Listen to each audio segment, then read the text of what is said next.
Salut à toutes et à tous. Merci de faire montre de votre sympathie et de votre intérêt en suivant chaque fois l'invité du week-end. Aujourd'hui, nous nous intéressons aux implications de la DDEP Atlantique par rapport aux réformes engagées depuis 2016 dans le secteur agricole. Et qui mieux que le directeur départemental de l'agriculture, de l'élevage et de la pêche pour en parler. Monsieur Tchoupeni Hubert, bonjour. Bonjour, monsieur le journaliste. Merci d'avoir accepté notre invitation. C'est moi qui vous remercie. D'accord, merci. La réforme institutionnelle est un point fondamental sur lequel des efforts ont été consentis et à partir de laquelle on a connu les DDAEP. Comment fonctionne-t-elle et qu'apporte-t-elle concrètement au développement agricole béninois? Merci, monsieur le journaliste. Je crois que je vais vous faire un peu l'historique de la réforme, surtout pour les institutions qui sont à l'opérationnel sur le terrain.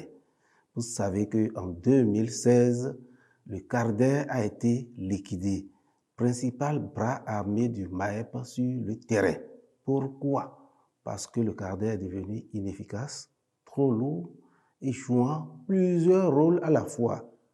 Pour votre mémoire, le CARDER joue le rôle de conseil agricole. L'auditeur joue le rôle de contrôle des normes et aussi distribue des intrants. Donc, plusieurs rôles à la fois, ce qui ne lui a pas permis d'être efficace. Ça a conduit à sa liquidation en 2016 et à la création de nouvelles institutions comme les directions départementales de l'agriculture, de l'élevage et de la pêche.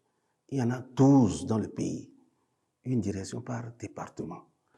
Et c'est par la suite, en 2018, que les agences territoriales de développement agricole sont nées, et chaque structure jouant une partie des rôles de l'ex-CARDER. Comme je l'ai dit tantôt, le CARDER jouait 3 grands rôles. Le premier rôle de conseil agricole est aller aux ATDA, aux agences territoriales de développement agricole. Ce sont les ATDA qui ont la responsabilité de la promotion des filières.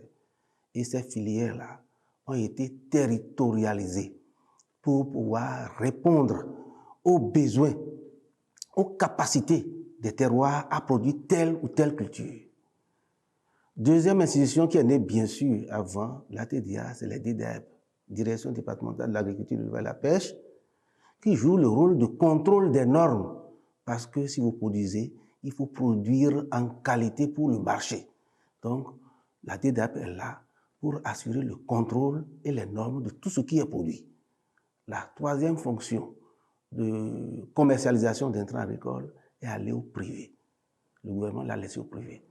Vous n'allez plus voir la DDAEP vendre de l'engrais, ni la TDA vendre de l'engrais. C'est les privés qui sont chargés de cela.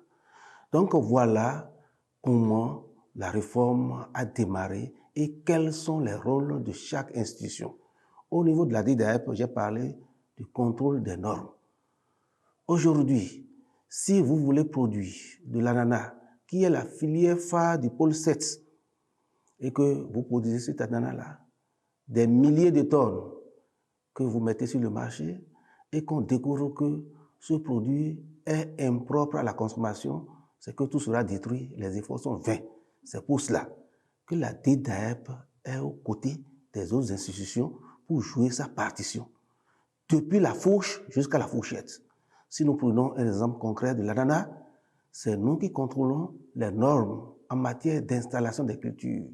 Parce qu'il faut respecter un certain nombre de normes, il faut respecter un certain nombre de dispositions au niveau des pentes pour ne pas causer la dégradation des sols.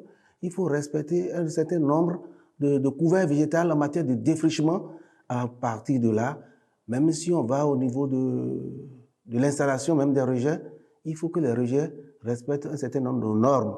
Il faut que ce soit des rejets sains et qui doivent peser au moins 250 à 300 grammes afin que le résultat ultérieurement soit positif. Donc, nous contrôlons ces normes-là jusqu'à l'application des intrants. Il faut une certaine quantité d'intrants à l'hectare. Si nous prenons par exemple l'engrais ananas, il faut 280 kg à l'hectare, 200 kg de sulfates et 80 kg d'urée à l'hectare pour un certain nombre de passages sur la culture de l'ananas. Et tous ces traitements doivent être arrêtés au plus grand tard le 9e mois, parce que le 10e mois, il y a le traitement d'induction florale qui doit intervenir. Donc, nous veillons à ce que ces normes-là soient respectées. Et lorsque vous produisez de l'ananas, je donne des exemples concrets, hein, D'accord. vous produisez de l'ananas, c'est qu'à un moment donné, il y a des partenaires européens et même africains aussi qui veulent l'ananas jaune, hein, l'ananas mûr de couleur jaune. Là, on passe à un traitement appelé étrélage. C'est un produit qu'on applique là-dessus. Et ce produit, il y a une norme qu'il faut respecter. Sinon, vous allez dépasser dans le fruit la limite maximale de résidus. Et quand cette limite est dépassée, l'ananas est impropre à la consommation. Voilà ce que nous faisons. Et de façon encore plus concrète, nous avons environ 18 exportateurs d'ananas au niveau du département, ici au niveau de notre pays, parce qu'il faut retenir que c'est le département de l'Atlantique qui est le premier producteur de l'ananas au Bénin. Oui. Donc nous avons 18 exportateurs, hein, à qui nous avons affecté des agents qui les accompagnent dans cette procédure d'étrélage pour qu'on ne trouve pas que la limite maximale de résidus est dépassée à l'extérieur. Donc nous accompagnons la qualité de tout ce qui est fait. J'ai donné seulement l'exemple de l'ananas. On fait la même chose pour la filière animale, on fait la même chose pour la filière halieutique. D'accord, on aura le temps d'en parler. Alors en 2016, il y a certains défis qui ont été identifiés dans le PAG volet agriculture, notamment l'assurance de la sécurité alimentaire, la gestion durable de la fertilité des sols, la réduction de la malnutrition, pour ne citer que cela, bien sûr. Après 5 ans, quel point peut-on faire des actions menées dans le département de l'Atlantique? Le point est très positif au niveau global et de l'Atlantique aussi. Prenons la sécurité alimentaire. Je vous annonce que depuis l'année passée, le Bénin occupe le 2e rang en matière de production de vivriers dans l'UEMOA. C'est grâce à ces réformes. Par le passé, on donnait à manger aux populations par le biais de l'ONASA. On faisait la subvention au prix, mais on ne s'intéressait pas à la production. On n'a pas pensé stimuler la production pour qu'il y ait plus de vivriers sur le terrain. Les réformes ont amené à cela. Et il y a beaucoup de projets et programmes qui ont accompagné, tels que le PROCAD, ou tels que le PADAM, aujourd'hui financé à hauteur de 56 milliards, qui accompagnent le riz, le manioc et le maïs, qui intervient dans une 57 communes du sud du Bénin, dans le département de l'Atlantique. Donc, toutes ces actions ont conduit à hisser le Bénin au rang de 2e producteur de céréales dans le mois. Donc, c'est très positif. On n'a plus besoin de subventionner quoi que ce soit avant que tout le monde ne trouve à manger.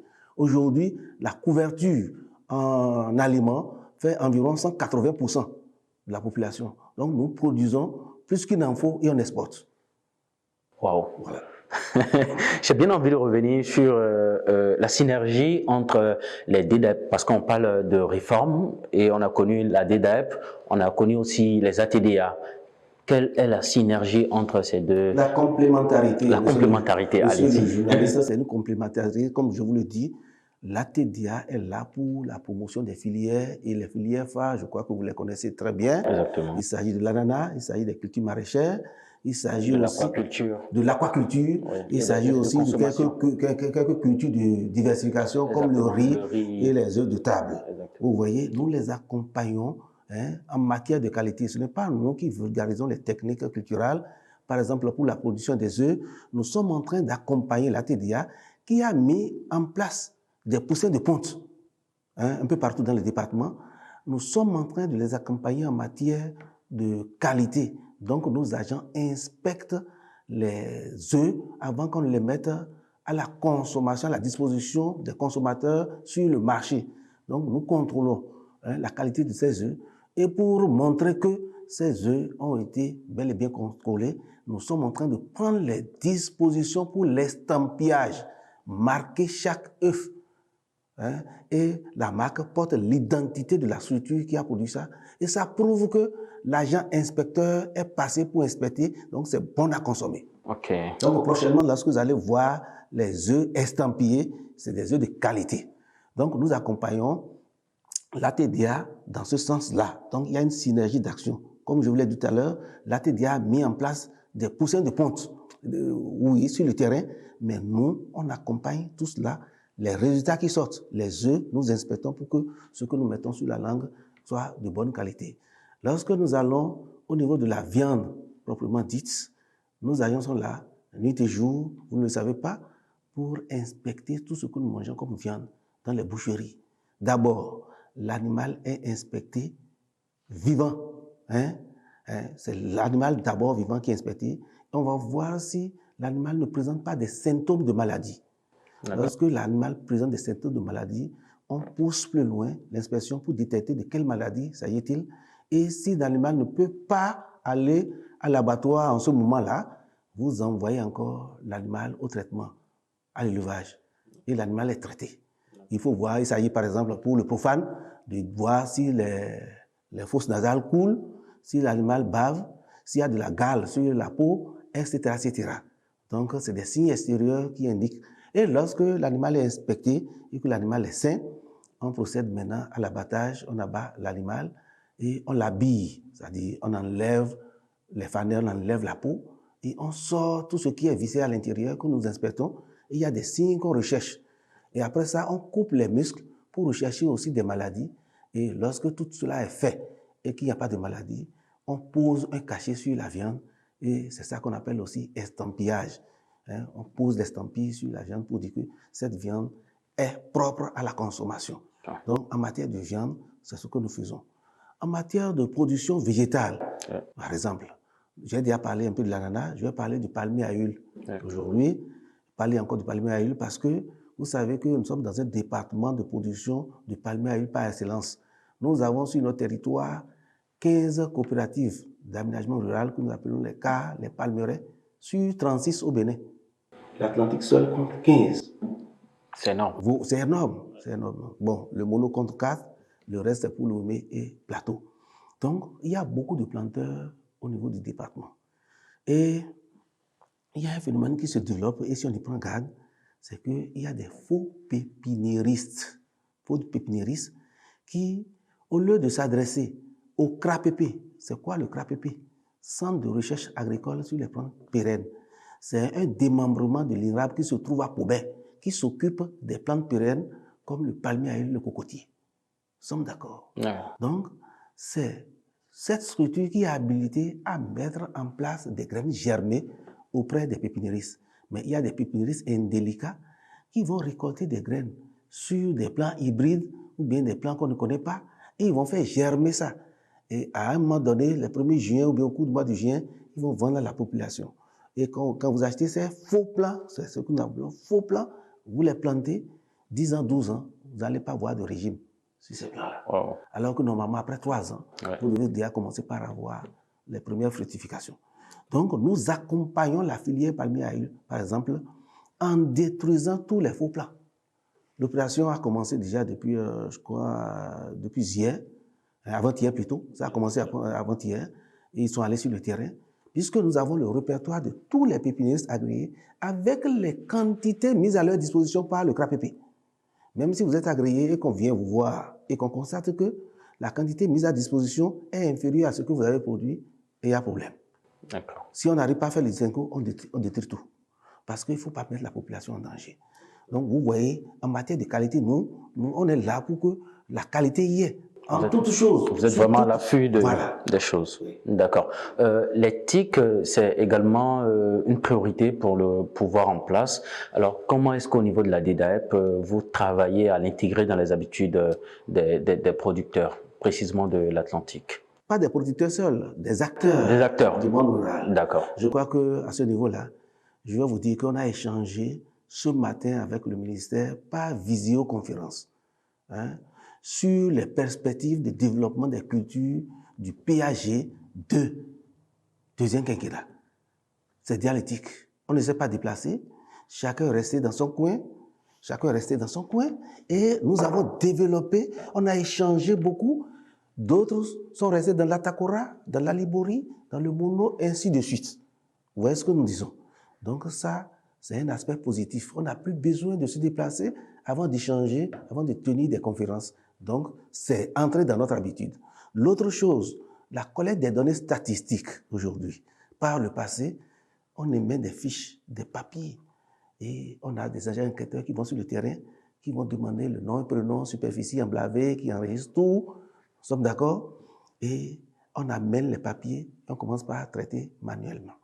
Aujourd'hui, la collecte de données se fait par smartphone, en ligne.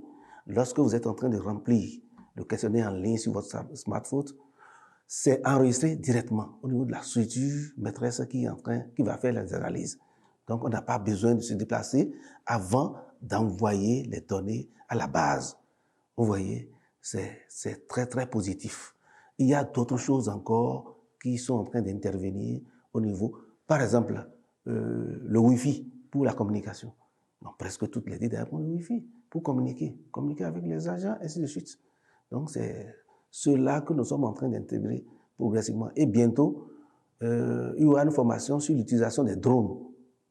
Je ne sais pas si vous connaissez un peu la fonction de ces drones-là, que nous allons utiliser sur les cultures, surtout sur l'ananas, pour compter les fleurs, etc. etc. Ouais. Donc, c'est magnifique. Cela pourra peut-être s'étendre sur la surveillance des plans d'eau. On peut utiliser les drones pour surveiller les plans d'eau. Je vous rappelle que sur nos plans d'eau, surtout au sud d'ici, il y a le développement des engins prohibés, c'est-à-dire des engins interdits, des engins jugés nuisibles à nos plans d'eau, aux ressources qui s'y trouvent. Je vais citer par exemple les acadias, les filets à maille fine, les moustiquaires que les gens utilisent sur certains plans d'eau. Ce n'est pas bien, ce n'est pas bien. Mais je vous dis, en venant au niveau de ce studio, on m'a rappelé qu'il y aura une opération, bientôt, donc je tais la date, pour pouvoir enlever ces engins prohibés et sécuriser ces plans d'eau-là. Donc, avec les drones, on pourra surveiller ceux-là, surveiller ces plans d'eau et détecter ceux-là qui viennent poser de ces engins prohibés, de ces plans d'eau. Et je vous le rappelle, on a mené une opération, je crois que c'est l'année passée, l'année surpassée, où on a pris des contrevenants qui ont été présentés au procureur. Donc, avec ce système, ce TIC-là, avec drone, on va vous identifier facilement et vous serez tranquille chez vous. On viendra vous chercher, on va vous présenter aux hommes de droit et qui vont vous appliquer les tests. D'accord. Il y a les plateformes en SIM et SIFT qui ont été développées récemment par le programme ACMA. Vous avez certainement entendu parler. Le système d'information sur le marché et tout ce qui va avec, c'est quand même aussi un système qui vraiment est fait pour valoriser tout ce qu'il y a au niveau des filières, au niveau des acteurs. Donc, c'est juste un hommage que je... Ce système-là aussi, on ne peut pas tout citer ici. Oui, hein. Mais c'est énorme, mais c'est pour vous dire aussi que nous sommes au début. C'est progressivement qu'on va impacter tous les secteurs avec les TIC. Vous avez tantôt abordé ce point-là. Il s'agit du quinquennat, vous l'avez appelé le quinquennat 2. Aujourd'hui, à quoi est-ce que les acteurs du monde agricole, sinon même la population béninoise, doit s'attendre en matière de... Je suis très, très heureux pour la population béninoise et je félicite le gouvernement de son Excellence Patrice Talon parce que c'est l'homme qu'il faut à la place qu'il faut. Je vous le dis en vérité parce que l'homme pense développement agricole, l'homme pense booster l'agriculture béninoise. Je vais commencer par les préliminaires. Il est inscrit la création de 30 lycées agricoles avec 30 fermes d'application, champs d'application. Je dis 30 lycées agricoles pour former les cadres techniques du monde agricole pour pouvoir aller aux côtés de la production des producteurs sur le terrain. 30 lycées, d'accord.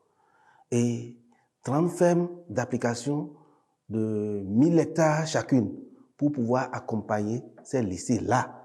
Et c'est au niveau de ces fermes que nous allons produire pour répondre aux besoins de ces lycées. Donc les lycées doivent fonctionner sans l'aide de l'État en tant que tel.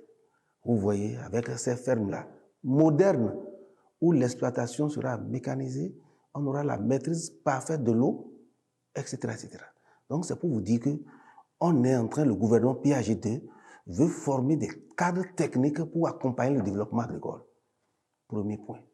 Deuxième point, le gouvernement veut mettre en place un système de production au niveau de tous les pôles, de tous les départements. Une production massive et intensive. Je ne sais pas si vous comprenez, massive et intensive. Intensive parce que nous ne voulons plus faire 10 hectares et récolter 1 tonne. Non, on va intensifier l'agriculture et sur de petites superficies, nous allons beaucoup récolter. C'est ça l'intensification. Donc, on aura la maîtrise de l'eau, la mécanisation, donc les aménagements conséquents. Donc, il est retenu l'aménagement de 500 000 hectares. 500, je répète bien, 500 000 hectares pour la production de certaines spéculations majeures comme l'anacarde, comme le palmier à huile, comme le riz, comme le cacao, comme l'EVA, etc., etc. Donc, ces terres seront bientôt identifiées et nous lançons déjà un appel à la population, aux collectivités décentralisées pour que ces terres soient mises à disposition. Un système de partenariat sera créé entre les présumés propriétaires terriens et ce nouveau programme qui veut naître aujourd'hui pour permettre l'exploitation des domaines non exploités jusque-là afin que des rentes foncières soient versées aux propriétaires terriens. C'est partenariat gagnant comme l'a dit l'autre par le passé. Donc cela ne veut pas dire que l'État va vous arracher les terres, non. Mais il y a des terres qui appartiennent aussi à l'État comme les forêts classées. Les forêts classées qui ont été dégradées à l'intérieur ou bien en partie par des pratiques anthropiques des hommes à ce niveau. Ces forêts seront mises à contribution. Ces forêts seront replantées, reboisées avec des fruitiers, puisque le rôle de la forêt, c'est de conserver l'écosystème. Donc, ces forêts seront replantées, par exemple, avec de l'anacardie et autres, pour pouvoir jouer le rôle environnemental que ces forêts, initialement, sont destinées à jouer. Mais en même temps, donner des fruits qu'on pourra vendre, exporter, travailler et décortiquer, etc., etc. Donc, il y a ce vaste programme-là qui vient pour le quinquennat prochain. Hein, et on a échangé ce matin en visioconférence sur cela et il a été demandé de commencer déjà par vulgariser la chose pour que les populations adhèrent. Vous êtes un particulier, vous avez des terres quelque part au nord, au sud et que vous n'utilisez pas, venez à nous, on va vous brancher et les conditions de partenariat seront nouées avec ce programme-là. Je vous rappelle que le programme est en formulation pour le moment. Bientôt, ça va devenir réalité et ça pourra bien démarrer. Ça veut dire quoi? Nous voulons aller progressivement de l'agriculture manuelle à l'agriculture mécanisée. Vous voyez, l'agriculture manuelle avec la roue, la daba, les coucous, nous n'arrivons pas à progresser. Et nous ne sommes pas compétitifs sur le marché. Alors que quand c'est mécanisé, à une échelle donnée, mais vraiment nos produits seront compétitifs sur le marché national et international. Les prévisions, c'est déjà considérable. Quand on parle de 500 000 tonnes, 500 000 hectares, pardon, et de 30 lycées, c'est bien facile de le dire tout de suite. Mais on attend quand même 5 ans pour voir si c'est du concret. Moi, j'ai déjà dit que c'est du concret parce que par le passé, on nous avait dit cela en ce qui concerne les réformes au niveau des CAR, où beaucoup de gouvernements ont tenté de régler le problème des CAR. Je ne sais pas si vous connaissez les coopératives d'aménagement rural, les palmeraies, où pendant près de 20 ans, il y a eu des tueries, de la gabégie. Hein? Vraiment, il y a des gouvernements successifs qui ont tenté de mettre fin à cela, ils n'ont pas pu. Mais avec le gouvernement de la rupture, le dispositif met en place rassure déjà que nous allons gagner. J'étais sur l'ORTB, sur une chaîne, l'ORTB nationale, et on me demandait qu'est-ce qui me rassure que nous allons gagner. Et je dis, mais voyez, l'équipe est savamment composée. D'abord, du préfet au niveau départemental comme administrateur territorial, de la DDAEP comme structure concernée, le MAEP, du ministère de la Justice, il y a le tribunal qui est incorporé. Donc, lorsqu'il y aura question de justice, les gens vont vouloir s'opposer. La justice est là en même temps pour régler. Du ministère de l'Intérieur et de la Sécurité, pour pouvoir contenir les troubles. Donc, tout le dispositif est bien mis en place. Mais au finish, qu'est-ce que nous avons fait? On a réussi. On a réussi à taire les querelles et à mettre en place les nouveaux organes de gestion. de ces cas-là, qui fonctionnent bien, que nous accompagnons aujourd'hui. C'est pour cela que j'appelle notre président, notre cher président Talon, l'homme qui réussit là où tous les autres ont échoué. Wow. C'est un bel hommage. Hein? Alors, revenons à l'Atlantique. On sait que c'est un département, quand même, on peut le dire, hein, très saturé. Et qu'est-ce que vous faites concernant la question de la disponibilité des terres pour les exploitations? La disponibilité des terres, vous savez que les terres ne sont pas extensibles.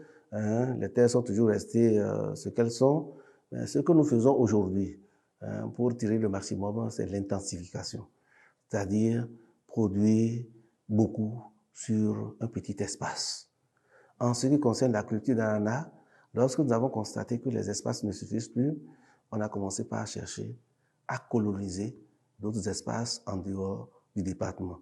C'est pour cela que nous avons commencé par faire l'extension de la culture d'ananas au niveau des départements de l'Ouémé, du Plateau, du Mono, du Zou. Donc, la culture de l'ananas, vous savez qu'on peut cultiver l'ananas du nord au sud, hein, du sud au nord. Donc, progressivement, nous sommes en train d'impacter ces départements pour les amener aussi à produire de l'ananas comme le département de l'Atlantique. Donc, visiblement, par rapport à l'exiguïté des terres, au manque de terres aujourd'hui, la seule solution, c'est l'intensification agricole. D'accord, d'accord. Un mot pour finir? Un mot pour finir. Est-ce que je dois finir comme ça? Je dois dire aussi que pour régler les problèmes de conflit entre agriculteurs et éleveurs, je crois que le gouvernement est en train de trouver la bonne solution en mettant en place un projet de sédentarisation de l'élevage des ruminants où il y a des campements qui sont identifiés, qui seront sécurisés, où on pourra faire tous les élevages à ce niveau pour éviter les conflits entre agriculteurs et éleveurs. Donc, mon mot de fin, c'est d'inviter les populations à collaborer avec le gouvernement actuel qui a de sérieuses ambitions pour le monde agricole. Et c'est par là les populations pourront tirer le meilleur des profits. Nous pourrons passer de l'agriculture traditionnelle, peu rentable, à l'agriculture modernisée, très rentable. Je vous remercie. Merci beaucoup, Monsieur Hubert Tchoupeni. Le temps imparti est échu. Nous vous remercions de nous avoir suivis. Mesdames et messieurs, nous étions en compagnie de Hubert Tchoupeni, directeur départemental de l'agriculture, de l'élevage et de la pêche, avec qui nous avons échangé autour des implications de la DDEP Atlantique par rapport aux réformes engagées dans le secteur agricole depuis 2016. Rendez-vous le week-end prochain avec le même plaisir et le même sourire. Bye bye.